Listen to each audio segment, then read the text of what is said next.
everyone, I'm going to be reading a chapter of my favourite book, Harry Potter. And let's see how that is.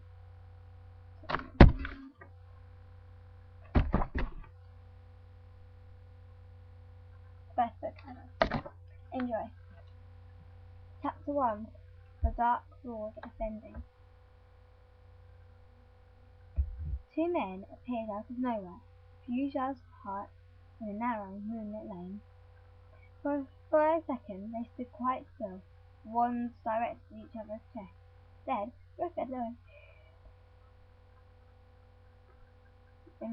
Then, recognizing each other, they stirred their wands beneath their cloaks and started walking briskly in the same direction.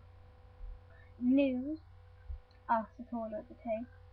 "The best," replied Severus Snape. The lane was bordered on the left by a wild, long-growing brambles, on the right by a high, neatly manicured hedge. The men's cloaks flapped around their ankles as they marched.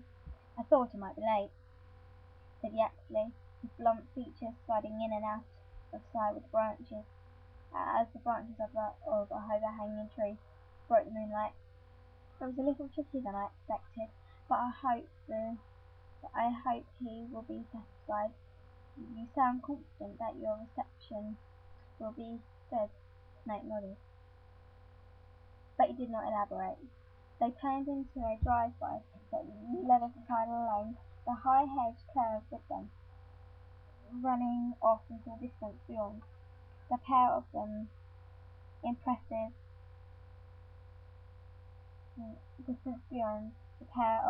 impressive wrought iron gates bearing the men's way. Neither of them broke the silence. In silence, they both raised their arms as in a kind of salute and passed straight through as if the dark metal was smoke. The dew hedges muffled the sound of the men's footsteps as they were rustled somewhere into their right. Yaxley drew his wand again, pointing it over his companion's head, but the source of the noise proved to be nothing more than a pure white peacock strutting majestically along the top of the hedge. He always did himself well, Lucius Peacock. Yaxley thrust his wand back under his cloak with a snort. A handsome manor house grew out of the darkness, as the end of the straight white drive, like glittered in the diamond-paned downstairs window. Somewhere in the dark garden beyond the hedge, a phantom was playing. Gravel crackled beneath their feet as Snape and Yaxley sped towards the front door, which swung inwards as they approached, though nobody had visibly opened it. The hallway was large, dimly lit, and sumptuous decorations with a magnificent carpet covering most of the stone floor. The eyes of the pale-faced portraits on the walls followed Snape and Yaxley as they strode past. The two men halted at a heavy wooden door leading into the next room, hesitated for a minute, hesitate for the space of a heartbeat, then Snape unturned the bronze handle.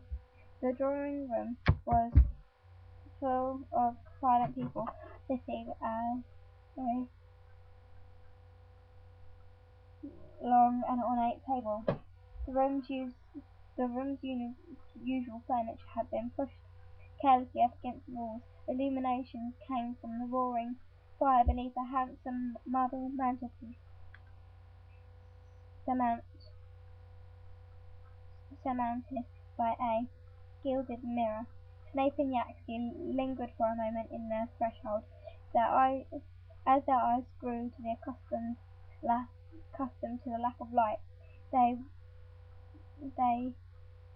drew upwards to the strange feature on the scene, and apparently an unconscious human figure hanging upside down over the table. revolving slowly as it was suspended by an invisible rope, and reflected on the mirror in a bare, polished surface of the table below. None of the people seated underneath this singular sight was looking at it, except from a pale young man sitting sitting directly below it. He seemed unable to prevent himself from glancing upwards every minute or so. "Snape, Yaxley," said a high, clear voice from the head of the table, "you are very nearly late." The speaker was seated directly in front of the fireplace, so that it was difficult at first for the new arrivals to make out more than a silhouette. As they drew nearer, however, his face shone through the gloom, hairless, snake-like lips to nostrils, and gleaming red eyes whose pupils were vertical. He was so pale that he seemed to emit a pearly glow. "Severus here," said Voldemort, indicating a seat on his immediate right. Yaxley beside Dolohov. The two men took their allotted places. Most of the eyes around the table followed Snape, as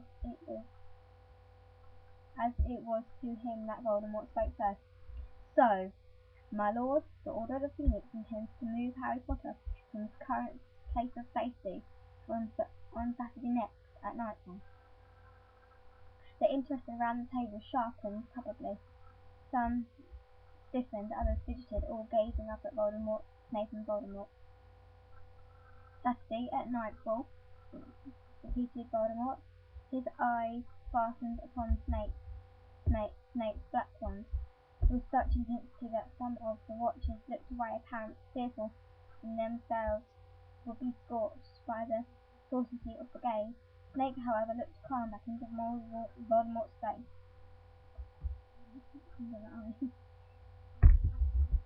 And after a moment or two, Voldemort licked his mouth, curved into something of a smile. "Good, very good. And this information comes from the source we discussed," said Snape. "My lord." He actually had leaned forward to look down the table at Voldemort and Snape. All faces turned to him. He actually waited, but Voldemort did not speak. He went on. "Dawlish, the aura lets slip that Potter will not be leaving until the 13th, the night before the boy turned 17. Snape smiled. "My sources told me that there were plans to lay a false trail. This must be it. No doubt a thunderstorm has been placed on Dawlish. It would not be the first time. He is known to be accessible, something like that.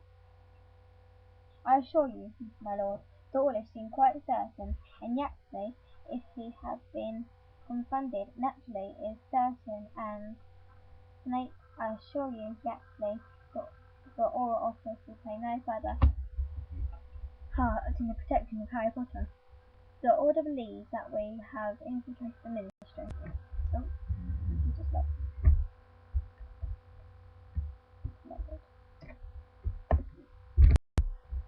The Order's got one thing right then, eh?" said a squat man sitting a short distance from Yaxley. He gave a wheezy giggle, which echoed here and there along the table. Voldemort did not laugh. His gaze had wandered up towards the body revolving slowly overhead. He seemed to be lost in thought. My lord," said Yaxley went on. "Dawlish believes that an entire party of auras will be transferred at once."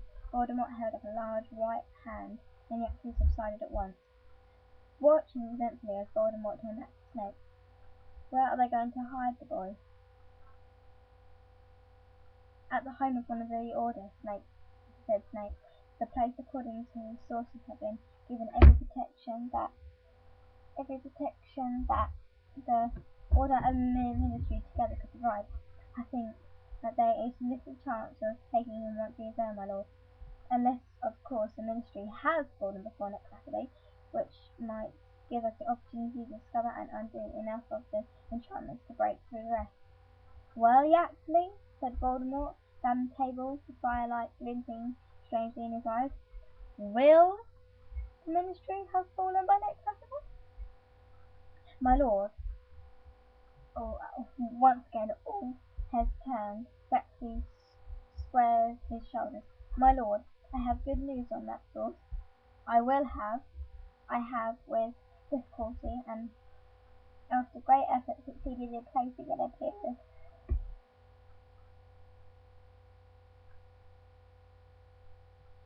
imperious curse on pious sickness. Many of those around Yaxley looked impressed. This, his neighbour, Dolohov, a man with long twisted face, clapped him on the back. It's a start, said Voldemort, but sickness is only one man.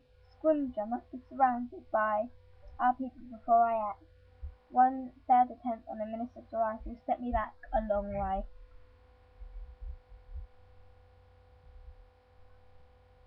Yes, my lord, that is true. But as the head of the Department of Magical Law Enforcement, Sickness has regular contact with not only the minister himself, but also with the heads of all the other ministry departments. Oh, it will, I think, be easy now that we have such a high-ranking official under our control to subjugate the others, and then they can all work together to bring Scrimger down.